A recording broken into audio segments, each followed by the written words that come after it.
Good morning. Good morning again. Nope, it's early afternoon. Okay. Well, I'm back. And as I said in the prior video, I wanted to come on here, and over the last week, I shared some videos and posts about the New Mexico woman who, I don't even have to say allegedly anymore, because she admitted on video that she threw her baby in the trash can at the hospital. They just haven't convicted her, or she hasn't been tried, but she did admit that. I want to talk about those instances where you wonder, like, how is this possible in the year 2023, with so many resources, so many ways to seek out help. Technically, legally, these are not minors. I know they're calling the two women that I'm going to talk about today teens, but they are not teens. Legally, technically, they are not teens. They are young adults, yes. But technically and legally, they are not teenagers. So I'm not going to use, personally, those type of terms. They're legally responsible as adults. So I want to talk about two instances in New Mexico where very young adults did something that I believe they had knowledge that it was wrong. And it involves one death of a child. So let's get started. So just to be clear, in the feed for my page, all the information that you're ever going to need before I come on here will always be in the feed. There will be links, there will be videos, there will be news articles. I'm not going to come on here and just talk about something for the most part without having some information to support what I'm saying or what I'm reading. So these are known cases. They're pretty high profile at this point, because nowhere else pretty much in the country have you heard, and not to say it's not happening, but have you heard and it's been uncovered, exposed, of young adults taking a newborn child and throwing them away. If you're not aware, or if it's just me just repeating, you can turn over a child, a newborn child or older child, at the police department, at the fire department, at a hospital. You pretty much can knock on somebody's door, and hopefully they'll take that child and call 911 to get some help. But we don't ever want to see anybody harming a child, unaliving a child, hurting a child, discarding a child, abandoning a child on the strength of fear. Because if you're not able to handle that responsibility, there are services out there that can help you, where you can be anonymous. You don't have to come forward. You won't be charged. You can just release that responsibility to police, to authorities, to anybody, before you take a very dark path of harming the child, abandoning the child. We don't want that. So that's why I'm here today, to discuss these two cases, because I find it not only very sad, because I really feel that these two particular cases, especially the second one I'm going to talk about, was done out of fear, out of judgment. I think a lot of young people, when they come across an instance where they're experiencing something and they don't know how to handle it, they don't know what to do, they have fear, a fear about going to their parents. They have a fear about being judged, being criticized, being ridiculed, having that stigma, oh, you're the person that had a child early. It happens. But what we don't want to happen is that child is now harmed, that child is now injured, or in one of the instances, the child passes away. So let's talk about it. So the first thing I want to go over, and just briefly read. It's not a long article. There was a case in 2020. Now, this article is by CBS News. Again, I'm always going to use a very reputable, credible news source. So this is CBS News. This article is dated May 2nd, 2023. The title of the article is New Mexico Mother, 19, sentenced to prison for tossing her newborn baby in trash dumpster.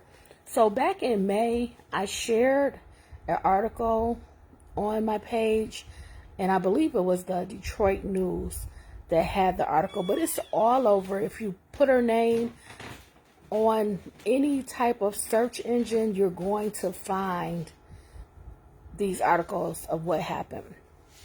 But I'm going to read you the article.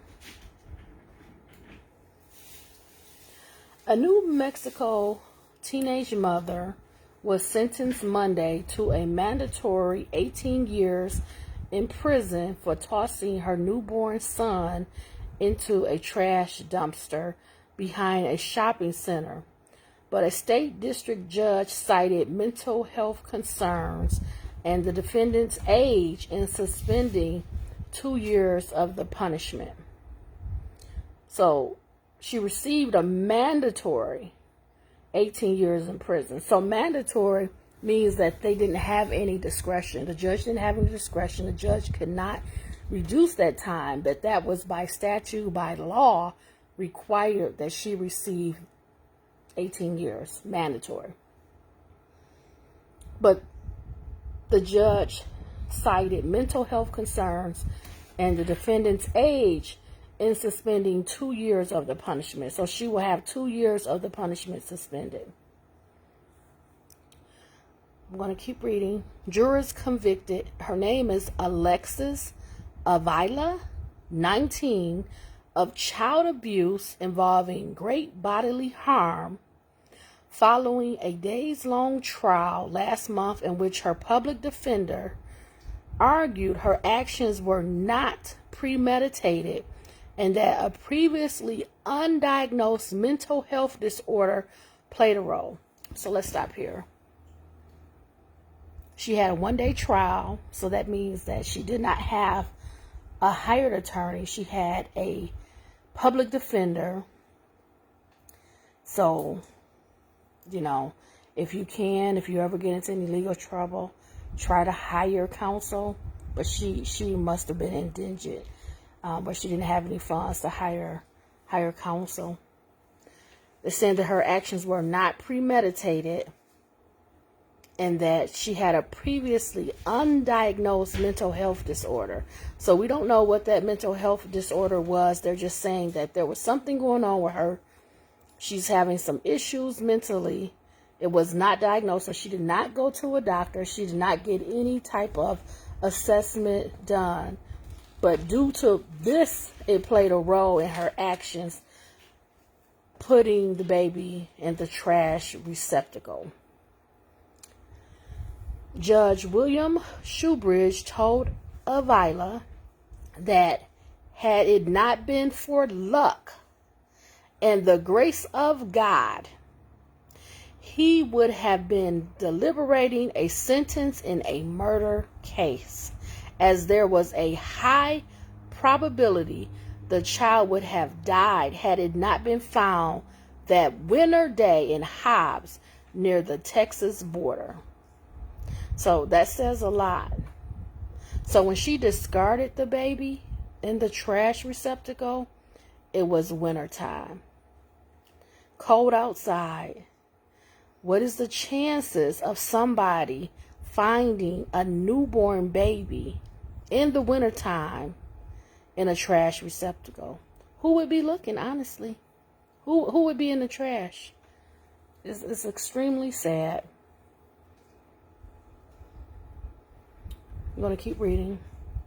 Avila told the judge she wants to learn how to deal with stress and anxiety, and said she regrets missing out on her son's first milestones. She needs to figure out how to deal with stress and anxiety. And she regrets. Keep reading.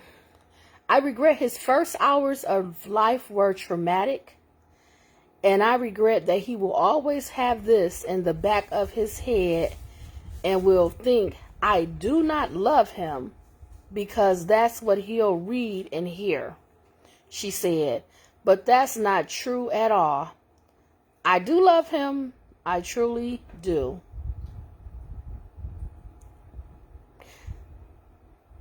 I think that people can regret things.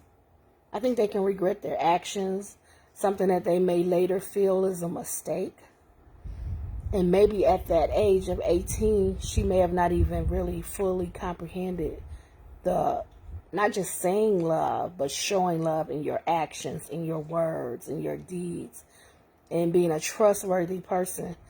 Her first indication was the abandonment. Discarding him. You didn't discard him in a place where somebody could possibly find him. You didn't take him to a home, police department, a hospital. You didn't drop him off at a church, a safe place in the winter. So we have to be careful. Like when people say things like, I do love him, this has to be in your actions. You can have regret later, but maybe and hopefully and preferably he's in a place now where he is loved and protected. But let's keep reading. Avila was arrested in January of 2022. Police said a group of people were looking through the trash bin when they found the baby and tried to keep the boy warm until police and paramedics arrived. Investigators used surveillance video to identify a car suspected of being involved, which led them to Avila. Public defender Abukan Adepoju disputed that Avila made a premeditated attempt to kill her baby. Adepoju said while Avila's actions were wrong, they were the result of her bipolar disorder and that she was disassociated and detached from her feelings. Again, if you do not want your child, if you do have some mental health issues, if you're just not able to take care of the child for whatever reason, you don't have to put the baby in a place where nobody would find the baby. You can take the baby to all kind of places that will immediately reach out for services. A church, a police station, the fire department, probably knocking on doors, a store. I'm sure she passed so many places in driving to get to a place where she would put the child in a trash receptacle. And thank God for those cameras. Like, did her family know she was pregnant? At 18 years old, did she still live with family? Was she living at home? Did people see her pregnant? Was she in school? Like, wouldn't someone say, well, did you have your child now? Where is the baby? You know, all those type of questions and concerns. This is really, really sad. And they keep referring to this mental health issue that's undiagnosed. Now Alexis will be about 34 years old when she gets out of prison. Adepoju said in a statement after the sentencing, "We're trying to work with the prison to make sure she has access to therapy and education while incarcerated so that when she gets out, she can have a meaningful life." So now there's concerns. Now she's concerned about her education. Now she's concerned about therapy. Now they're future forecasting when she gets to be an older woman, what type of resources will be available to her so she can have a meaningful life. In all honesty, I've never thought about her, not even 10 seconds. My first concern, because that child is unable, incapable of getting any of his needs met as a newborn, is the child, is not her. She can make decisions. She'll be able to walk, talk, breathe, eat every day. If she sits down, if she goes to school, if she gets any type of resources, that's great. But in all honesty, my first and only concern would be the child that's abandoned. What kind of stigma is this going to be for that child who, if told, knows that his mom abandoned him? And like the judge said, if it were not for those people, for God, he may have not even be alive. So I don't want to hear about any concerns relating to her. I think really, in all honesty, 18 years, she has the opportunity to come out, to restart her life, to have additional children, which maybe she will change. Maybe she will be in a different place where she is capable and able of raising a child. But at this point, would you trust this person around a child? And not to take responsibility and stay stressed? How many people are under stress? How many people are under pressure? How many people have tons of commitments that they have to make every day? Okay, I'm going to keep going. Now, Alexis will be, I already read that. I'm going to go to the next sentence.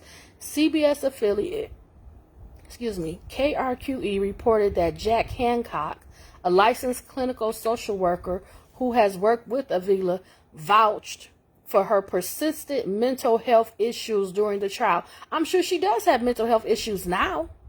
You cannot go back in time and figure out what was going on with her. But now, of course, all of the stigma, all of the news media coverage, your face being around, people are probably calling you a horrible person.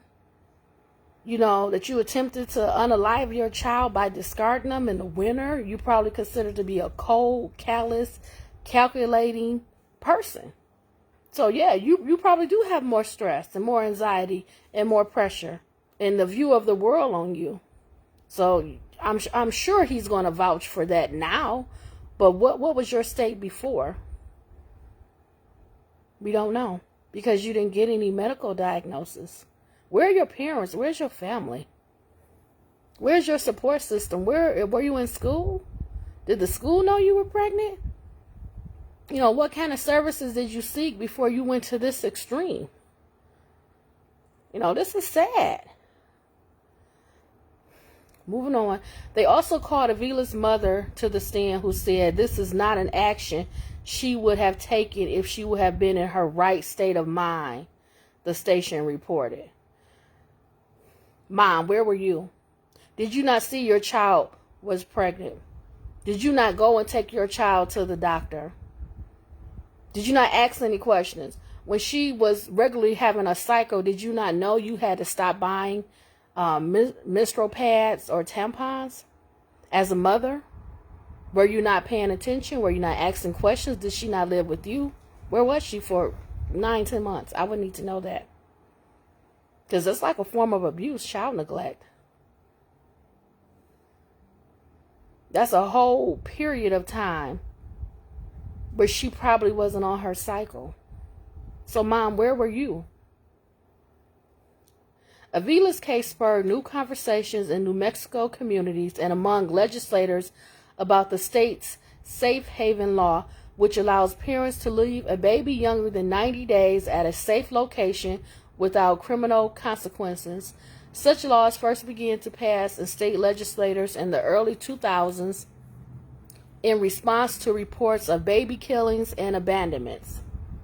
New Mexico lawmakers in 2022 approved a bill to expand the state's safe haven program and provide funds to build one baby box for every county where infant can be left. Boxes have been installed in several other states. Florida is the latest to consider legislation that would allow for the boxes. Avila's sentence comes just days after a Minnesota woman who admitted to leaving her newborn son to die near the Mississippi River 2 decades ago was sentenced to 27 years in prison. Jennifer Matter was sentenced Friday for second-degree murder.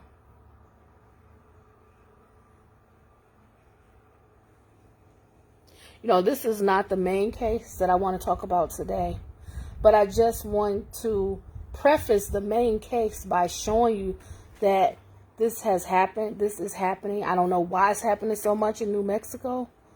But the reality is that we have to be more vigilant. We have to be paying attention to our kids, what they're doing. If we don't know, we need to ask more questions. We need to look at our kids, talk to them, build that trust in that relationship. And also tell them, if you have a child at an early age, your life is not over. You can still pursue your goals. You just have a child. You're a mother or father early and young, but your life is not over. So let's go to the next case. This is the main case, the more recent case. And again, in my page, there is all of this information there for you. You can just pull it up, read it later. So this is another New Mexico woman, and I'm not going to call these young adults teenagers because they're not teenagers. They are of legal age. So their parents are not involved. They're not treated as a minor. If they are convicted, they're not going to be sentenced as a minor, even though the other judge consider her age. That's appropriate if he feels that way. But I would be hard on this type of crime because that child has no ability to do anything for himself or herself. I would have no sympathy. That's just how I feel. But this is the case of Alexis Trevizo. I'm going to read the article. It's on Court TV's website. I've linked it below so you can read it later if you choose to. A New Mexico woman has been charged with first-degree murder in the January death of her newborn son, whose body authorities said she placed in a trash can. Alexis Trevizo, 19, also was charged with tampering with evidence, according to a criminal complaint filed in Eddy County in southeastern New Mexico. Trevizo went to the emergency room in late December for back pain, and lab tests showed she was pregnant and in labor. According to Artesia police, Trevizo then locked herself in a bathroom where she gave birth to a boy January 27th, then placed the baby in a bag that she concealed under other trash, investigators said. By the time the baby was found, the unnamed baby, identified in court documents as baby John Doe, had died, and Trevizo had left the hospital, investigators said. A post-mortem examination by the medical investigator stated the cause of death as entrapment. According to the report, entrapment occurs when an individual is in an airtight or relatively airtight container, in this case a tied plastic trash bag, and consumes all of the available oxygen until there is no longer enough oxygen to sustain life. The report goes into more detail about how the baby was found inside the emergency room.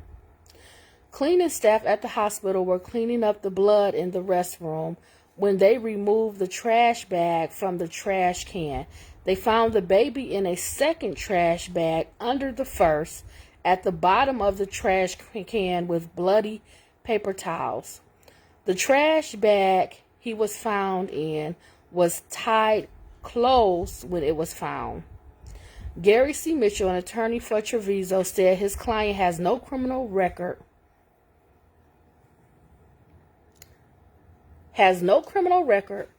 and should not be facing a murder charge. He said there are major discrepancies about what happened in the hospital, and this isn't a classic child abuse case.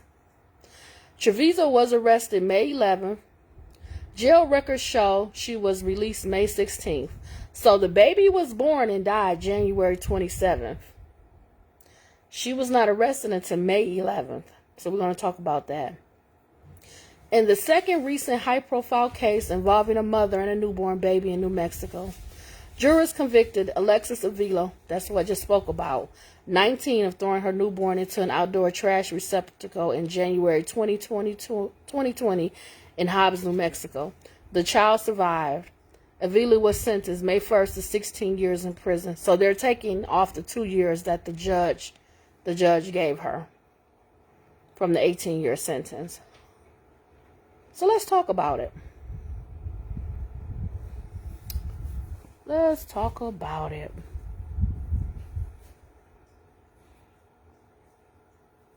So,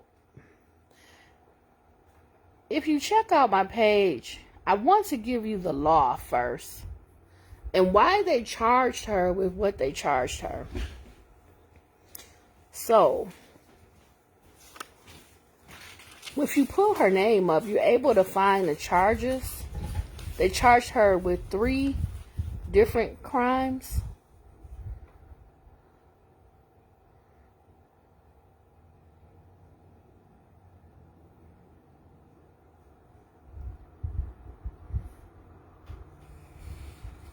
Okay.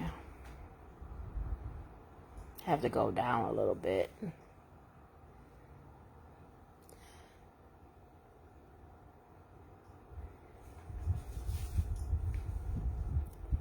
So, firstly, the reason they didn't charge her immediately, there's multiple videos from the hospital, and they're on the page. God bless you. There's multiple videos from the hospital. The reason they didn't charge her immediately is because she did admit to doing it in the hospital at the time. And she did say that the baby was not breathing at the time the baby was born. She didn't see any movement. And maybe I should be playing that video. Let me see. See if I can put that up.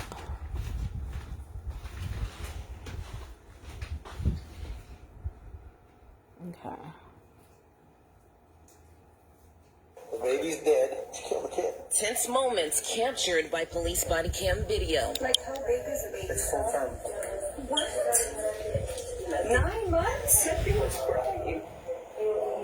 A lifeless baby found dumped inside of a hospital trash can. She just had it. She had it in the bathroom. Was what happened. When I picked up the trash, I thought it was heavy. And so I started looking in there, and on the very bottom, she had it covered with some toilet paper. 19-year-old Alexis Trevizo now charged with murder. She put the baby in the trash can, and then she put another clean liner over the top of it. Her mother left in a state of confusion. Alexis, have you watched the news of the girls, that what they do to their babies and what they go to jail? I was crying. Desperate for answers. Where did you put the baby at? Tell me the truth. You put it in the bag? Yes. Yeah. From what bag? Why didn't you say anything to us?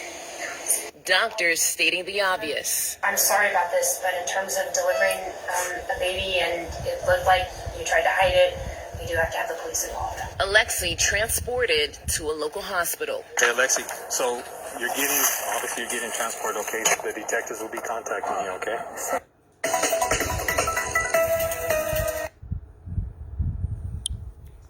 So I just wanted you to see that part.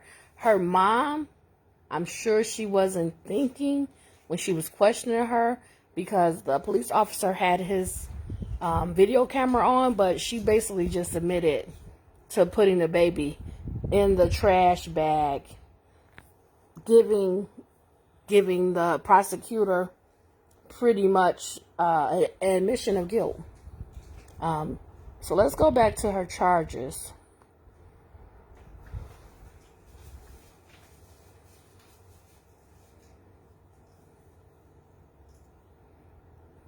So she has 3 charges.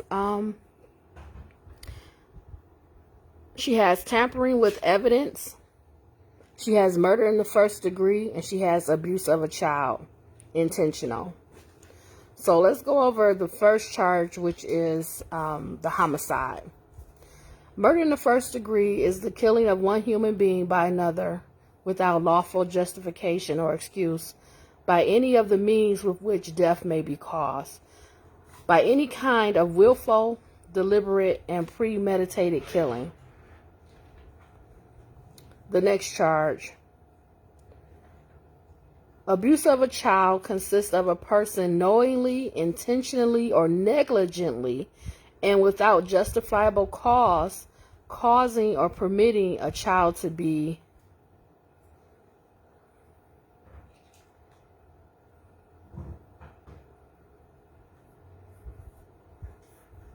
it seems like it's cut off. Abandoned or harmed is what I'm guessing. I'm not sure. I don't see it. The tampering with evidence. Tampering with evidence consists of destroying, changing, hiding, placing, or fabricating any physical evidence with intent to prevent the apprehension, prosecution, or conviction of a person or to throw suspicion of the commission of a crime upon another. Whoever commits tampering with evidence shall be punished as follows.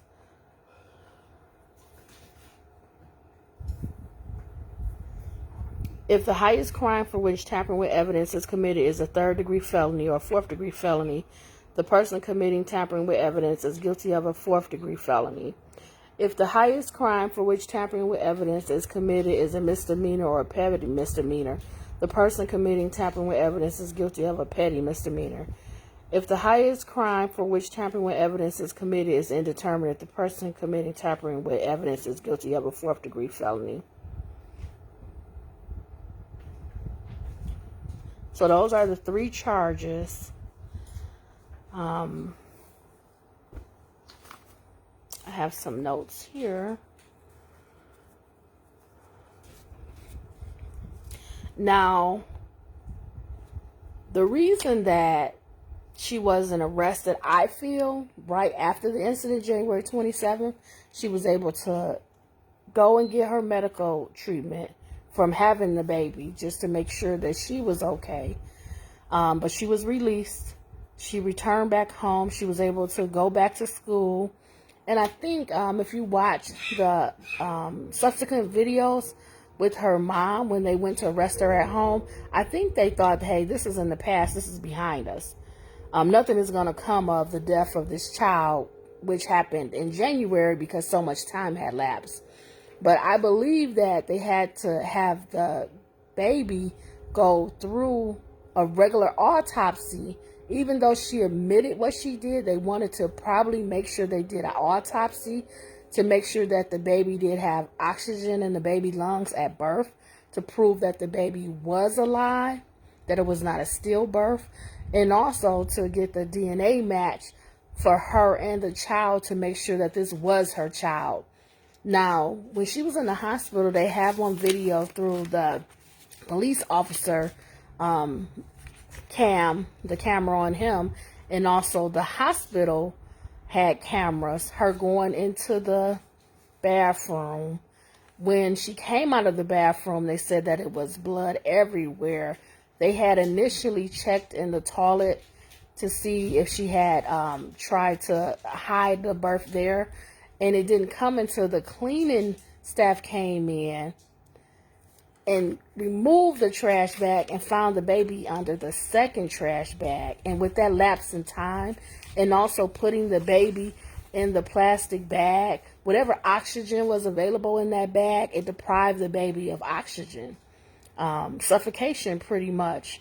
And if you're already deceased, you're not going to be breathing, so there won't be any oxygen in your lungs.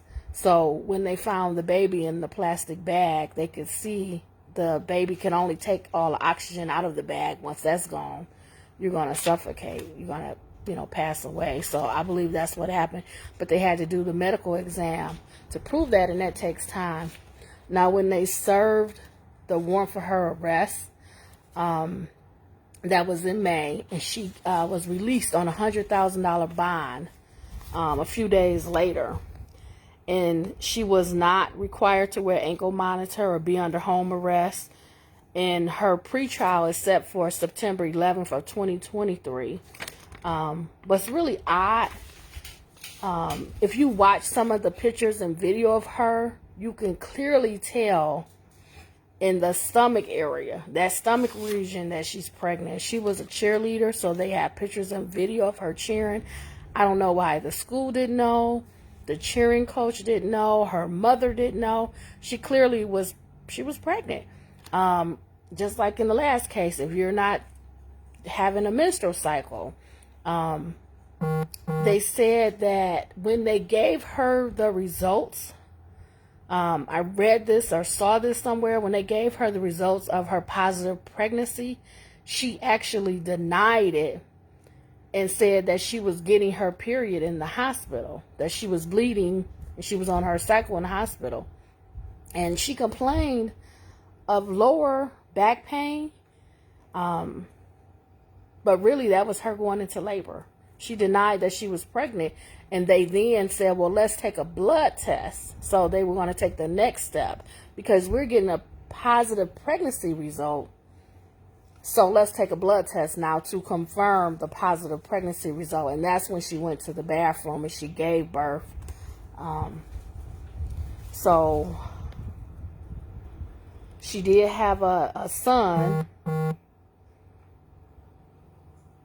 When the cleaning staff found the baby in the bag, they immediately got the hospital staff. And when the hospital staff got the baby, they said that the baby was cold and the baby didn't have any signs of life. So from the video of the mom and some things that I've also seen, the mom was threatening to sue the hospital for some type of negligence.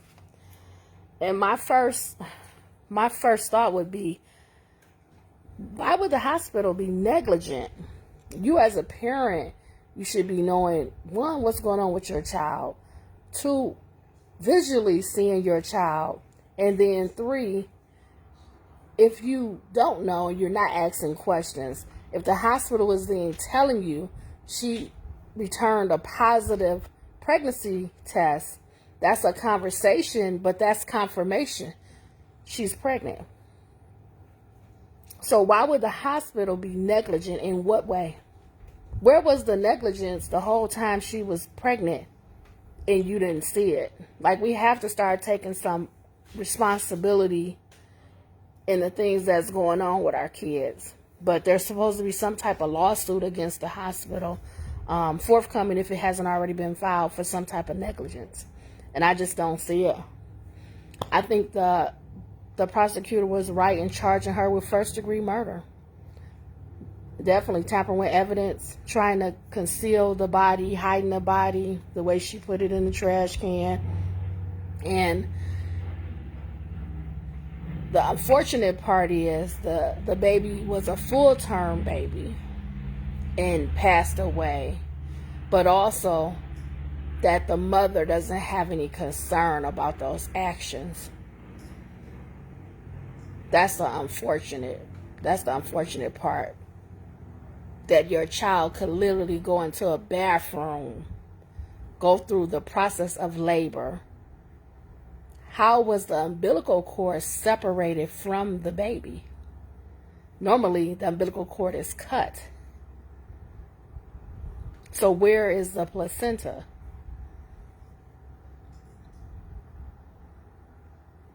Where? How was the umbilical cord detached? They said that when she came out of the bathroom, blood was dripping off of her. She had blood in her footprints because she was still bleeding. She just had a baby. And that's why she gave him the reasoning that she just got her cycle. It's extremely disturbing. Like, we can't just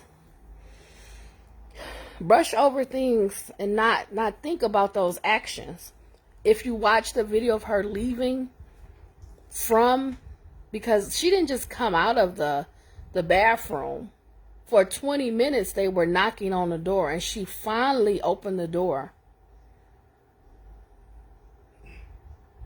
for blood to be on the walls, the floor. How does someone not ask questions?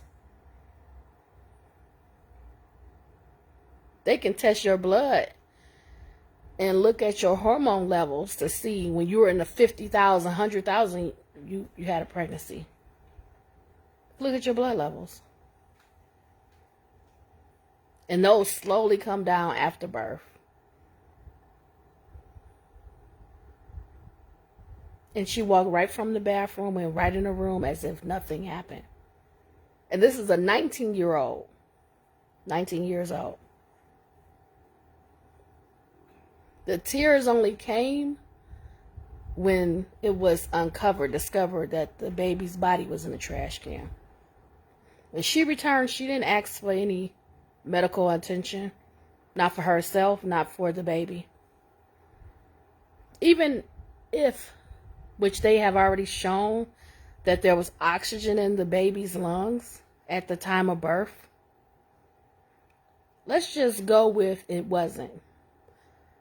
And you've pushed out a baby that's not alive. Wouldn't you want, as just a human being, not just a mother, wouldn't you want medical attention for that child? Any kind of life-saving help? Can they put the baby on a breathing machine? Just it's extremely disturbing to know that she came back in that room, got right back in the bed, and the tears only came when they exposed that they found the baby. So we have to start looking at the psychology behind it. Is the fear greater that your parent knows that you're sexually active and you were pregnant? Is that fear greater than trying to save the life of the child to get the baby medical attention? And that's why it's important to build a connection with your child. Talk to the child.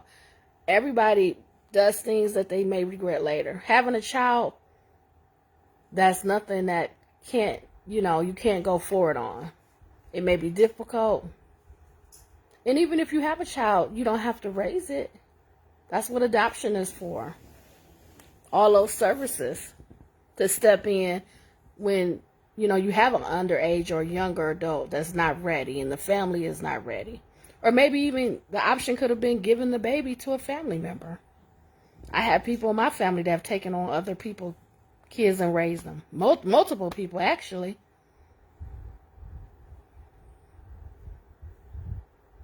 We have to make sure that other options are out there. So this isn't the option. This isn't an option. This should not be happening. In a society where there is support, there is help, people want kids that can't have kids. Or will take another kid, or will foster, or will adopt. That's my biggest thing today. They need to be held accountable.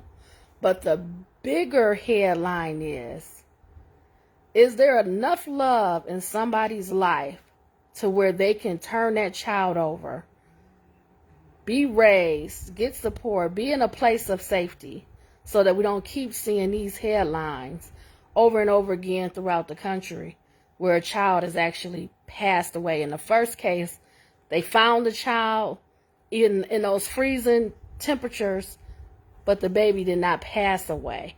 And she only can have regrets. She can possibly see her child again.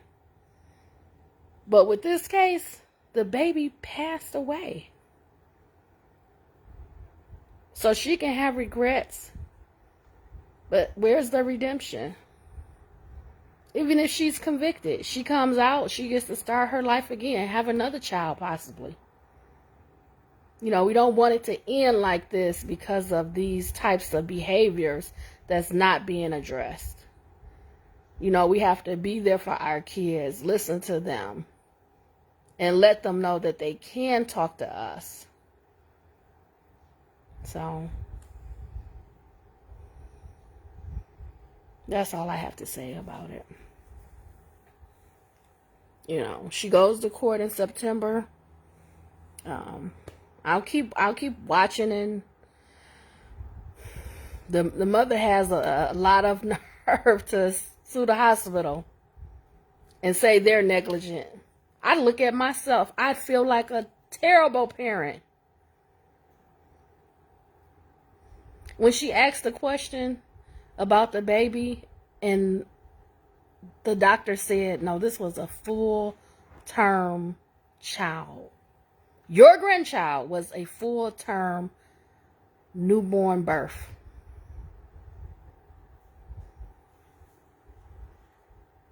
Can you imagine that?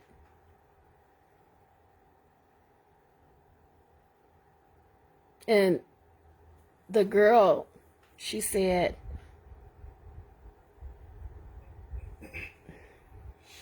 she used the word nothing, like just detached from what just happened.